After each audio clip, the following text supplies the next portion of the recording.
All right.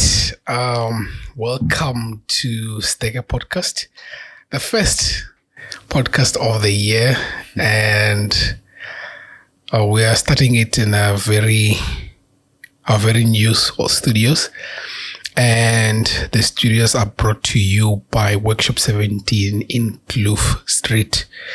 We are now at the Studio 17, which is one of a kind, fully furnished with mics, fully furnished with the radiocaster for you guys to come and host your podcast. And if you're interested in coming and sharing our space here, please do come through and let's have a good time recording meaningful and insightful conversation. And with that said, I am pleased to have my first guest, Mr. Sean. Please introduce yourself and what you do. Thank you so much, Mr. Shepherd. My name is Sean Zvarevashe. I am an emerging Zimbabwean lawyer. Mm-hmm. I am the author of 2 books. I'm the director of Equip Global Incorporated. I am the CEO of a tech company called Secretaries. And above all, I'm an individual who's grateful to be here. Awesome stuff. I think we're going to have a lot of fun just getting into understanding all your portfolios.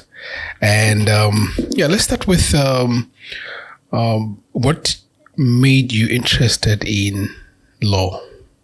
Law. You know, law actually found me before I found it. Okay. Growing up, I've always been an individual who is allergic to nonsense. Mm. Truth or rules without reason, power without accountability. You know, Plato says the measure of a man is what he does with power.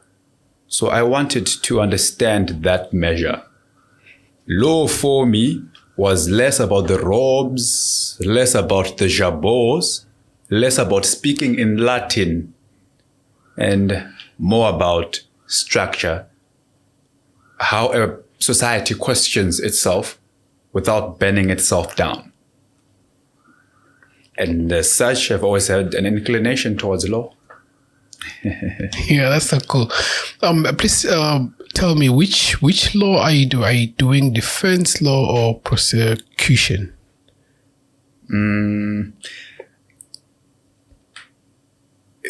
Not the national prosecution. No, not prosecution. I am actually in private practice. It's called, I'm in private practice. Yeah, I understand where you're coming from. This what is called the National Prosecution Authority. 100%, yes. Yeah, I think the lawyers that I've always had the 2. And I didn't know that there is on the private side you do something different. Please just explain what you do on a daily as a lawyer. As a lawyer, on a daily basis, it's more about draftings. You don't know, but 70% of it is actually paperwork. Okay. Drafting your heads, drafting your pleas, drafting contracts. Yeah, and it's many times a lot of cases actually are settled before they make their way to court. Them reaching court is usually on account of you having failed to manage them at a personal level that you actually need a judge to intervene. So at times, especially when it comes to issues that are financial, where there might be rental arrears, just your involvement in sending a letter of demand might suffice.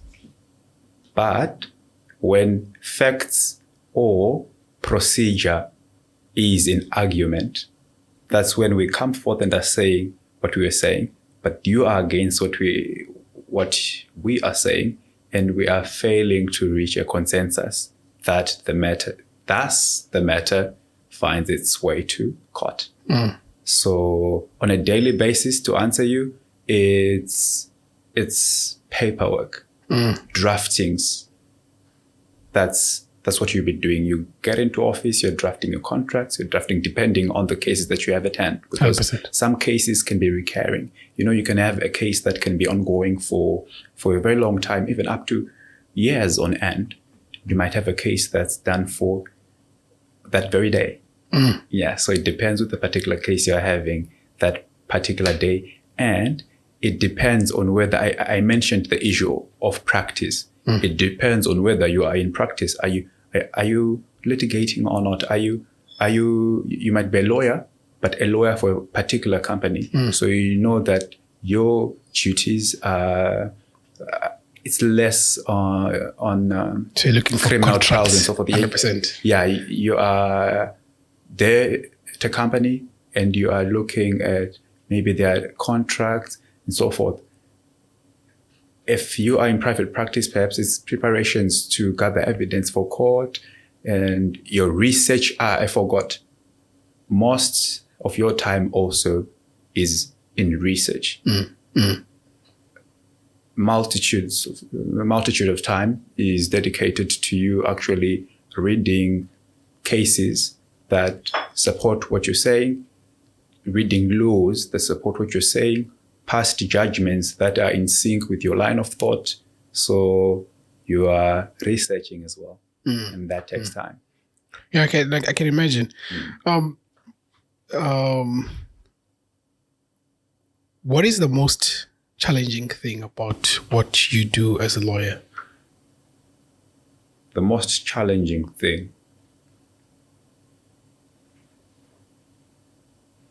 There's no universal challenging thing. It goes down to the individual. For me, the most challenging thing that I had was to differentiate the client's case from me as an individual. Okay.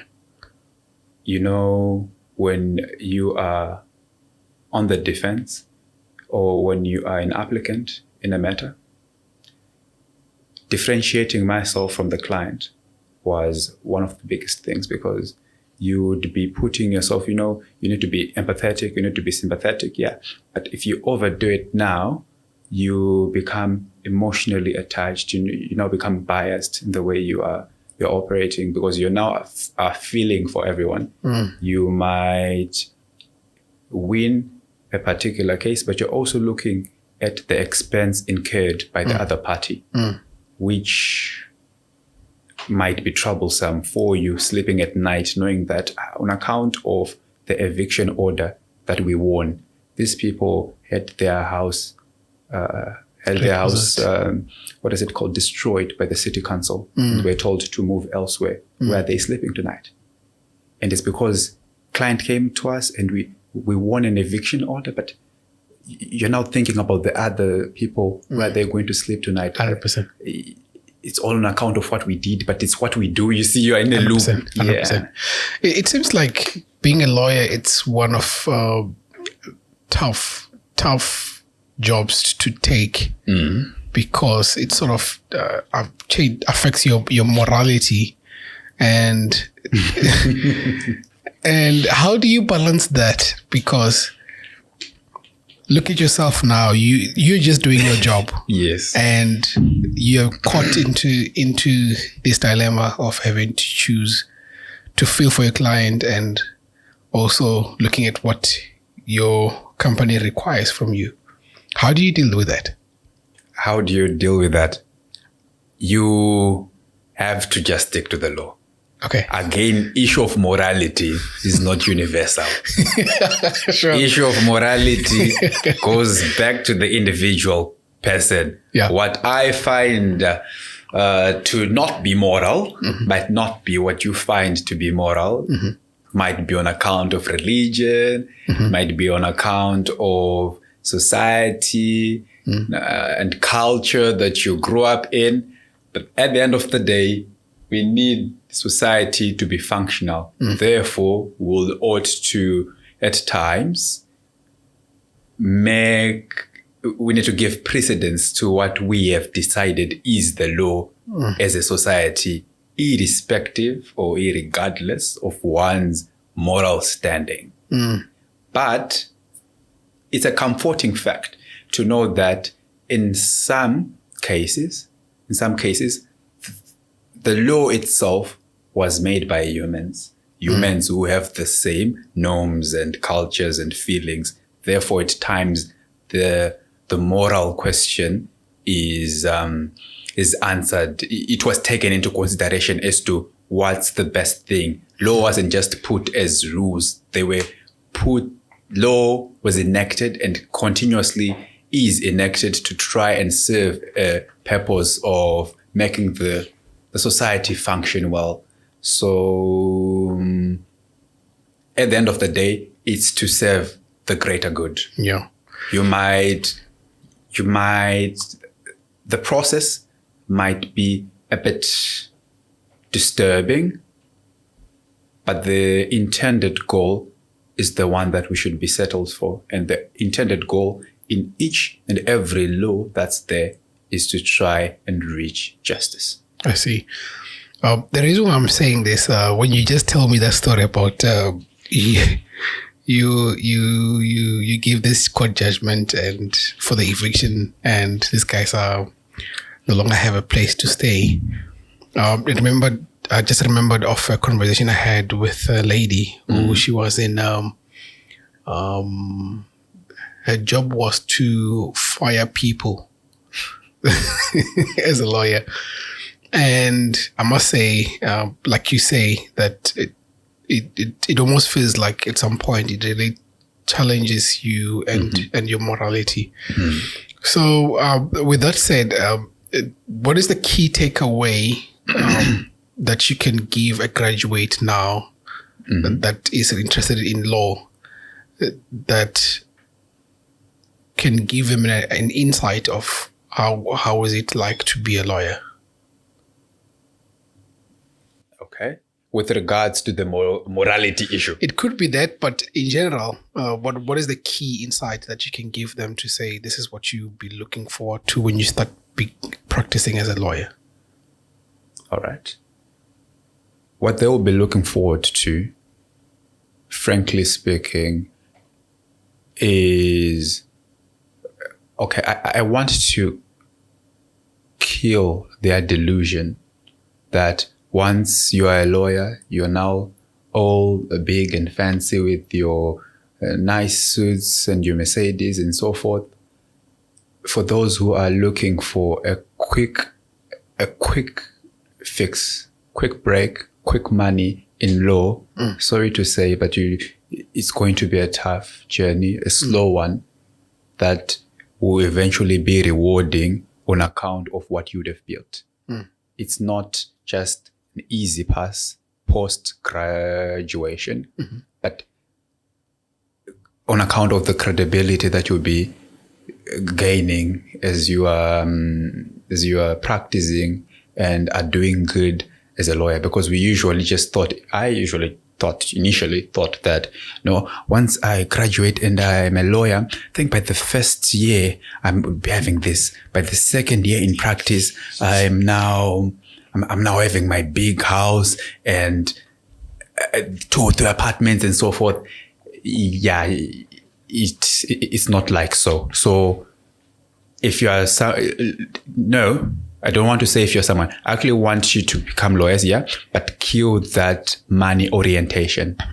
Let your calling be more than the bucks, but justice, as per se, or any other deeper thing that might have make you inclined to be a lawyer. That's the first thing that I would say. The second thing is that the sleepless nights, those that you'd be having in law school, do not die down. Like I told you, sure. You will be having a lot of paperwork. Doing a lot of research, and a lot of research to do. And the better lawyer is usually the more researched lawyer. Yeah. Well, I think law students will be having insights or glimpse as to what awaits them after graduation. But these are the delusions that they might still be having that I just wanted to bring clarity to. Ah, great. I think you've just done justice. I'm actually happy that I'm actually having more lawyers on the podcast, and it will help with giving a full insight of what is it like to be a lawyer and what to look forward to. But besides, on top of that, you have a lot of things that are going on in your life. Before we get into them, how do you get to be a director, a lawyer, now an author, and still train professionals? How do you balance your time? Truth be told, it's not easy. It still does not really balance. You just have to make things work out. Okay. You need to make things work out. You need to be someone who is, when you have a particular goal that you are going to achieve by all means necessary, you find your way through. You'll find your way through. So you'll be saying, no, I have this particular goal. I have it's New Year's season. A lot of people have drafted their New Year resolutions. Sure. When you have a deep conviction of achievement of those New Year resolutions, you thus find a way to make things happen. So perhaps one of your New Year's resolution is to upscale yourself, your company, your various endeavors. And you see that upscaling will require you to take on, or maybe you want a higher income. Sure. You have seen that better income for your part you'll have to take up 2 jobs. You need to work from this time to that time. And after you finish, you go to a second job, or you have a particular side hustle that you're doing.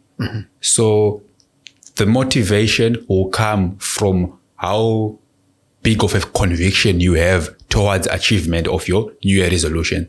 So because you want to achieve that New Year resolution, you will now be saying, no, I'll take these 2 jobs.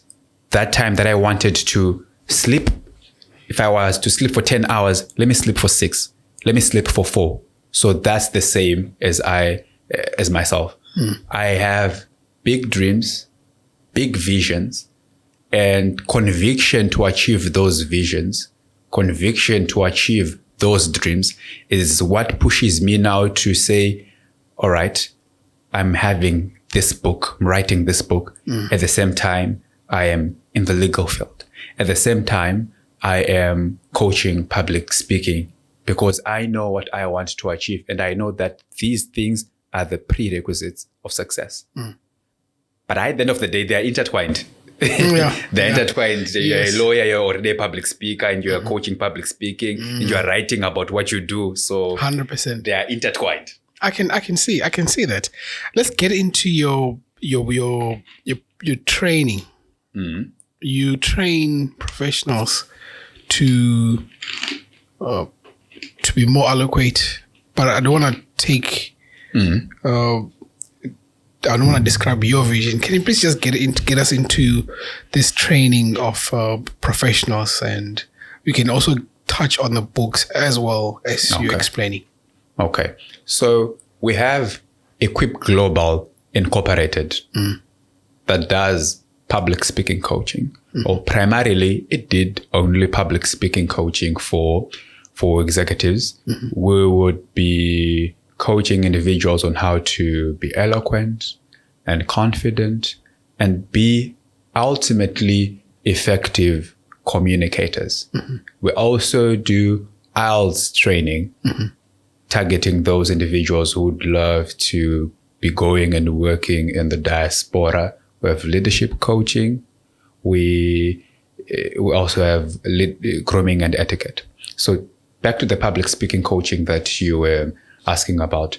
I figured that each and every individual, let me put it this way.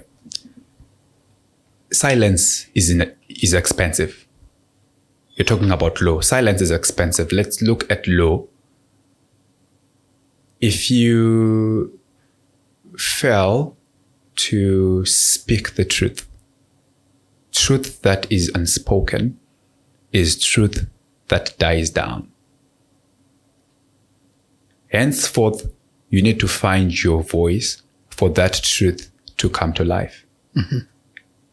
And it's not only for art students that a lot of people have a misconception on that part. You need also to be an effective communicator in any field you are in, be it in arts sector, commercial sector, science sector. Perhaps you're the Einstein of our generation. How will you communicate of how you have discovered the theory of relativity? How will you convince us to adopt that concept that you have now developed? So I believe everyone should be an effective communicator. Thus, we coach public speaking for executives to be effective, because in this society, it's not only competence that's making you reach the top. Competence is the tea. You know, when we are making tea, we are concerned about the sugar. Those are the ingredients. We're concerned about the sugar. We're concerned about the milk, the water, and the tea itself. Those are the ingredients that make tea. Likewise, as individuals, things like academics are the ingredients that make one successful. But public speaking is like the temperature. Okay. It's the temperature. It's not a big ingredient when it comes to the whole recipe of tea, but tea needs to be served at the right temperature. For professionals who are competent, those are the ingredients that have been satisfied. So it's half the job done. When you're now an effective communicator, when you're a good public speaker, you're now serving tea at the right temperature. Wow. I think it's about time we start serving tea. It's about time we start serving tea at the right temperature. Of course. I'm going to put you on the spot here, right? I'm also putting myself on the spot by this question. You have just had maybe, let's say, I probably were 10 minutes or 15 minutes in our conversation. Yes. Could you use me as a case study on what I need to improve in my, I don't know if this is public speaking or in my, just give me like a life training or opinion. That way I can improve, but also you can also show how you train people to become excellent communicators. Okay. With regards to communication, one thing that's a life hack that can be a key takeaway from anyone who takes up the course is confidence. Confidence is a quick fix to getting away with anything. So I always ask individuals, right now we are seated right here, if you have come across people who say, I'm an introvert, I am shy, I have stage fright, and I always ask them the question that right now, if you are to see a snake under the table, or if you are to see that a fire is broken out, will you say, I'm shy? You'd actually shout and direct everyone outside. You'd actually be confident enough to stand on top of the table and say, no, there's a snake, don't go that side, let's go this side. So whenever you feel like you are not in a position to speak, you need to upgrade your message. It means you don't have anything worthy of speaking. Only when you have something that you feel like is worthy of speaking can you be having conviction enough to be speaking, because our mind cannot accommodate a vacuum. So the moment that you are blank up here, you yourself would now be filled in with trivial thoughts like, is my tie on point? Is my hair on point? Would they receive me how will their reception be like? Would they be hospitable? And you are now afraid. Are they judging me? You are now afraid. But now when you know that what you have to talk about is worthy, it boosts your confidence. It boosts your confidence. Self-confidence will result in you speaking confidently. Yeah, that's just one of the life hacks. And then you said I should use you as a case study. Another thing that you yourself, Mr. Shepherd, can improve that a lot of individuals do in the world is use of gap fillers. Gap fillers is when you're speaking, you say in between words, you say I call them gap fillers. Sure. And they reduce your fluence. So that's how we usually go about. We try and teach you. You're always told, be confident. It's the confidence one who get it. Be eloquent. Or this one is charismatic. But we usually focus on the how part. And one way of being charismatic, eloquent, fluent is reduction of those gap fillers, the air. So how would I do it? You have to pause. If you feel like you need to actually force yourself to stop saying to stop saying you can make use of pauses. It's something that's hardwired in us from a young age. We usually say usually say but we need to force ourselves. You know, education is not only learning, but unlearning particular things that are defective. Yeah, especially things that affect your flow and your eloquence. Thank you. No, exactly. Yeah. I think what I'll do, pause. Thank you. What I'll do, pause. I'll just say pause in my mind. Yes. And I don't know. I'll find a way to. You say that? Say you're 75% now 100%. More eloquent than you were. Yeah, 100%. And I thank you so much, man. I really appreciate that. And I'm sure people can just hit you up on your socials. Maybe this is a nice part where you can talk about your socials so that anyone who wants to learn on, I'm definitely going to consider that so that I become I become a better communicator. As I am in the podcasting world, it will be very conducive for me to be an eloquent speaker. But yeah, thank you so much for that insight on public speaking. Please get into the books that you have written and what inspired you to start writing books. What inspired me is that I resonate with the place in which a lot of individuals are in right now that I want them to get out of, which is we have a lot of professionals out there who are very competent, but are invisible. So Sure. Writing primarily the first book, Professional Warfare Through Public Speaking. I like your title. It says I'm ready for war. Exactly. Sure. Exactly. We still are fighting for, there are three things that make the world go around. We still are fighting for power, for prestige, for wealth. But now we are fighting for it in the boardroom, whilst in suits. Yeah. Shouting now is ugly. Raising your fists is ugly. But you still need to be the victor. You still need to be the dominant one. How Sure. do you do so? Now we're talking of how you make use of things like a strong handshake, good eye contact, good posture, and so forth, because it's not only competence. Competence might be the wrong word.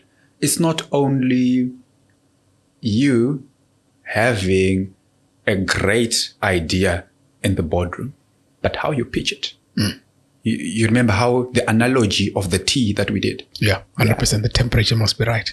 The temperature must be right.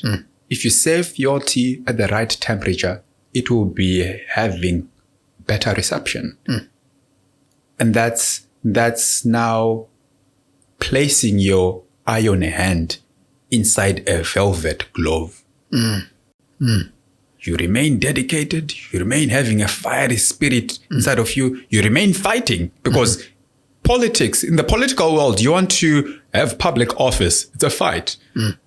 In the business world, you want to rise up the corporate ladder, it's a fight. Everywhere you go, things won't be given to you on a silver platter. You'll need to fight for them. But now you need to fight for them with grace. You need now to be charismatic. You need to fight for them, not in the archaic manner of fighting, but fighting professionally. So it's professional warfare through public speaking. You finding your voice, being victorious, being the greatest warrior, not through spears and shields, but through effective communication through public speaking. For someone who is starting their career, how would you teach them on this warfare you're speaking of? And is the training different from when you're starting or when you're already a seasoned professional? How does those two, how is it different from someone who's actually just graduated and they're starting a job compared to someone who's already inside and they're saying that I've been losing the battles because I was shouting and they were losing points? So how would you advise these two individuals, and what is the approach that you have to improving their professional output through public speaking? The approach is the same because the intent and goal is the same. Okay. So our approach is, you want to be someone who is this influential. Sure. You want to be someone who is an effective communicator, this side, someone who is a great leader. How you go through it is if you fix A and B and C. This could be how you speak. This could be the content, the material which you speak. This could be your body language. It will make you reach the goal. So for both professionals, the approach is the same since the destination is the same. If that one who is seasoned feels like they are failing on account of a particular entity, then focus now needs to be on that entity that they are omitting. But other than that, we still want them to be wholesome. So it's the same program. If they are having something that they are good at, we're just fortifying it. Public speaking is less of a talent. It's a skill, like swimming. Please say that again. That sounds very public speaking. powerful. It's not a talent. It's not a talent. Right now, no matter how good I try to sing, I'll never sing as beautifully as, who's your favorite singer? Oh, put me on the spot now. Let's just go. I don't know Let's just go with Beyonce, because I know when people talk about singing, let's go with Beyonce. Yeah. No matter how hard I try to speak right now, I'll never speak as beautifully as Beyonce. Sure. Might be on account of how she was born with the better larynx, but on my end, public speaking now, I can learn how to swim. Yeah, no matter who you are, you can learn how to swim. No one can actually say I was born with the ability to swim. Yeah. It's a learned skill, just like public speaking. It's no talent. It's a skill that is learned. It's a skill that gets rusty when you don't use it. It's a skill that can be relearned.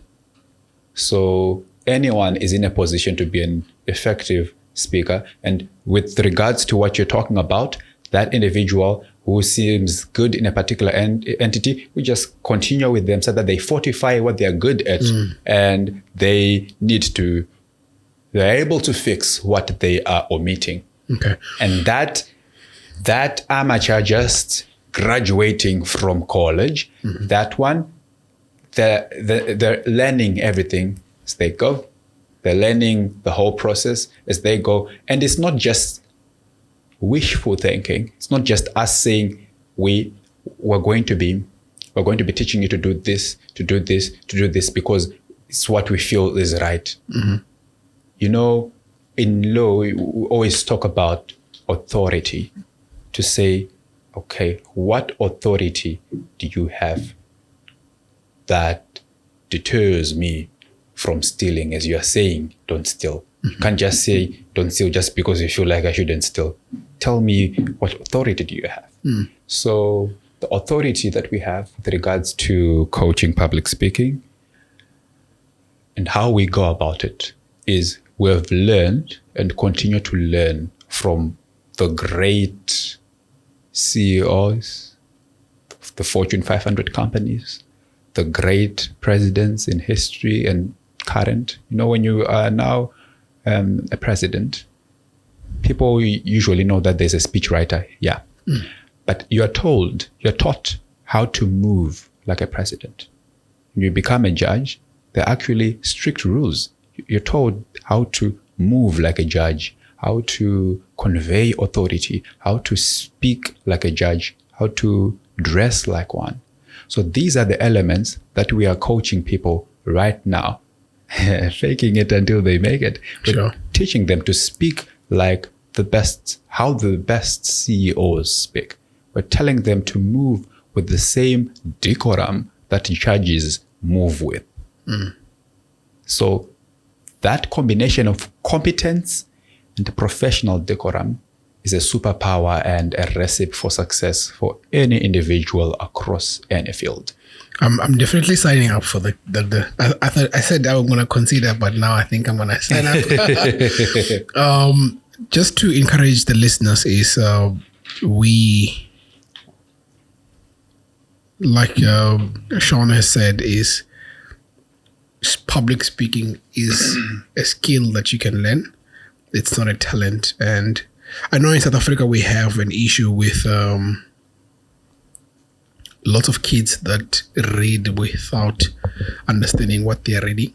And I'm sure that there might be a link. I'm sure you can confirm that there might be a link between being able to read with understanding and actually being able to talk as well. But I think what I've gathered from what you have said is it's confidence, it's leadership, it's owning the room, that are elements to have the best tea that you're going to serve. And I think you are just a perfect person to start the year with, because a lot of us, we are talented, but the execution, like you said, how do you execute your idea? Are you the person who's executing an idea to your friend, and your friend not necessarily steals it, but he's just a better communicator? So you're going to be equipping us on how to become better communicators. Please do let us know, where do we get hold of you? How does the program look like? What is the duration for the whole program? So that at least the listeners who are saying that, Sean, I'm interested in what you're doing, I want to become part. I feel like my communication is just elevating already just by sitting next to you. I love it. Anyways, just give us a breakdown on how does it work, so that at least they can have an insight of what the services that you're going to be providing. No problem. On